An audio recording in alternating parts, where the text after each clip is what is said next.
Magandang araw mga kaibigan. Bigyan natin ng reaction opinion itong post ng ArcLight News. Meeting, not a hearing. Inamin ni Senator Erwin Tulfo na hindi proper Blue Ribbon Committee hearing ang nangyari kanina, kundi isang meeting from sinasabi niya kasi siya ang legitimate na Blue Ribbon Committee chairman.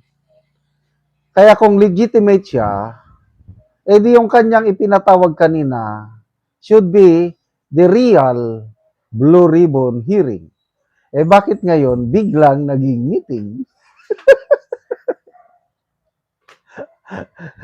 Hindi ko magets, hindi ko maintindihan ano bang dahilan. Kaya tingnan niyo ang reaction dito. Pinagtatawanan siya ng mga netizens. Reaction. 12,000 ang nag-react, 11,000 ang tumatawa, 61 ang galit, ano ba ito? 21 ang, kaya ang nag-like lang sa kanya is 146. Wala pang 1%. 99% tinatawanan itong si Rapi Tulfo. Kaya ang tanong, after this meeting na naging hearing na naging meeting na lang, may mukha pa ba siyang may mukha pa ba siya na may harap sa taong bayan? Ang dating matapang na Erwin Tulfo na nanggagalaati na nang gigilagati sumabog ang galit sa isang media interview. Kukwilyuhan niya siguro kuno. Kukwilyuhan ko, ipapa-aresto ko, kukwilyuhan ko ang mga magkandak ng peke na BRC hearing. Dahil ako ang tunay, ako ang tunay na chairman. Ako lang ang makapagpatawag ng Blue Ribbon Committee hearing. Warning sa mga kapwa ko senador na magpatawag ng bogus na hearing, aresto or kwelyo. Mamaya nung hinamon siya ni Senator Robin Padilla na unahin mo ako, sir. Dahil hindi naman sanay sa kwilyuhan si Senator SP Cayetano. Ako ang unahin mo, please, dahil sanay ako dyan. Hinayupak ka, kung matapang ka, sige. Unahin mo ako, please. Wala, hindi niya tinanggap ang hamon ni Senator Padilla. Instead, humingi siya ng apology. Inamin niya na hindi daw maganda para sa isang senador na magsalita ng ganyang mga salita niya. Nakakatawa itong mga Tulfo.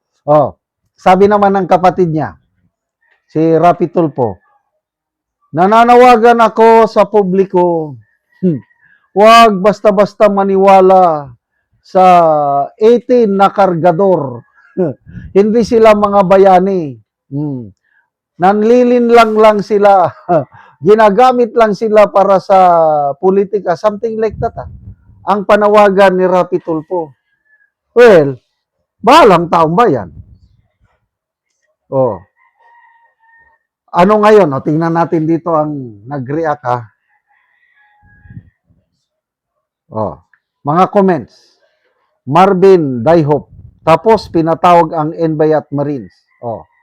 May formal na invitation sa Brave 18 Marines. NBI tinawag, DOJ tinawag, Ombudsman tinawag, ano pa.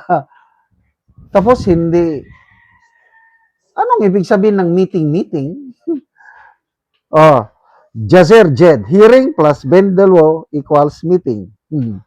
John Perol, first hearing pa lang, palpak na bravo, Mr. Chair.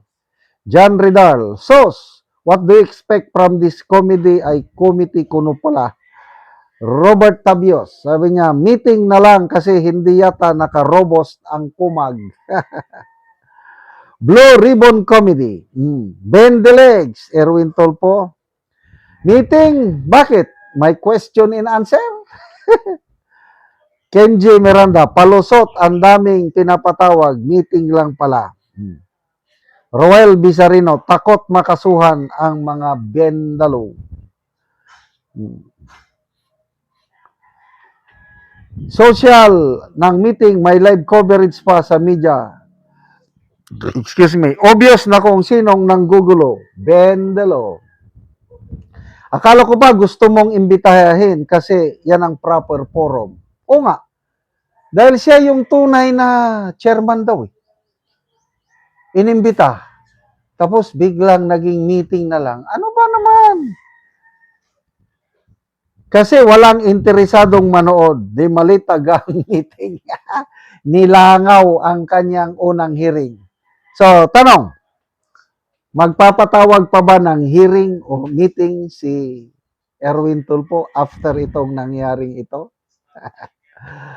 Ako, kinakabahan lang ako before, nung magpapatawag siya. Baka mamaya may ma-cite in contempt na Brave 18 Marines. Makulong. So, ayokong mangyari. Mabuti na lang, yung nangyari kanina, again, divine intervention. Una, nagkalindol. Malakas ang lindol sa amin dito sa Mindanao. Matagal, umabot ng 1 minuto. Tama? Gumagano, no? Yung mga dahon ng mga kahoy dito, gumagano sila. Malakas ang lindol. Ano yung lindol? Was it a coincidence? Nang dahil sa lindol, sinuspindi nila ang kanilang meeting ko. To me, that's not a coincidence. It is an act of God na hindi ituloy yung meeting na yon dahil yung meeting na yon ay hindi para sa kabutihan ng taong bayan. Kaya yung Brave 18 Marines, magpakatatag po kayo, mga bayani. Tinatawag ni Rafi Tulfo na hindi daw kayo mga bayani. Bahala siya. Basta ako, bayani ang Brave 18 Marines. Salamat mga kaibigan sa inyong pagsubaybay sa channel na ito. Nakakatulong kayo ng malaki sa tribong Talandig ng Bukidnon dahil ang sweldo natin sa channel na ito is pantulong sa tribo. Namimigay tayo ng libreng yero at pako para makapagpatayo sila ng mas maayos na tirahan. Panoorin nyo ang video na ito. Ana mo og yero. So mag-atop ni karon. Jakat sa pura yun. So muna ni ang iyang atopan. So nindot gyud.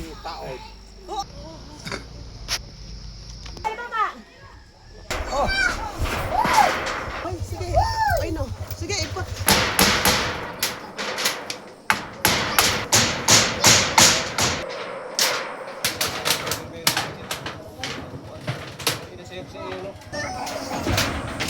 Muna sa sabay no, ray no ni si magkano si Itya.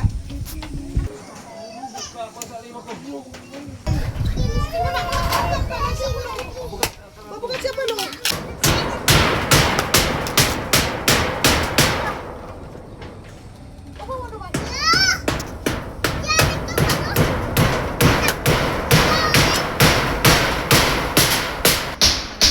Kinagatuon na nabi na kuan na budget na nabi ah.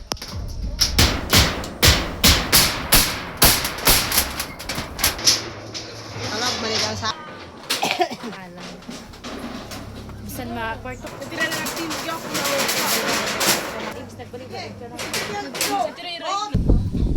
o karon humanag gyud sa pag-atop ang among gihatag nga yero.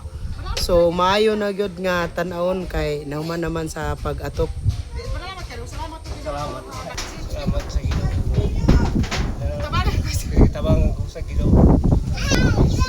Sir Makanas kayo sa tabang sa sin. Amua. Nag-sponsor. Pila day ka bulan ni ang kinigi ko ani mo nga atupan nga bago pa na atupan dugay pila ka bulan? Lima. 5 ka bulan sa kuan so dugay-dugay gyud. So bago pa na atupan. Bago pa. Tungod kay nga naman nga wala mo nakaatop sulod sa 5 ka bulan. Ikaw ito usin. Tungod kay wala ipalit og sin. Oo, so sige, salamat kayo.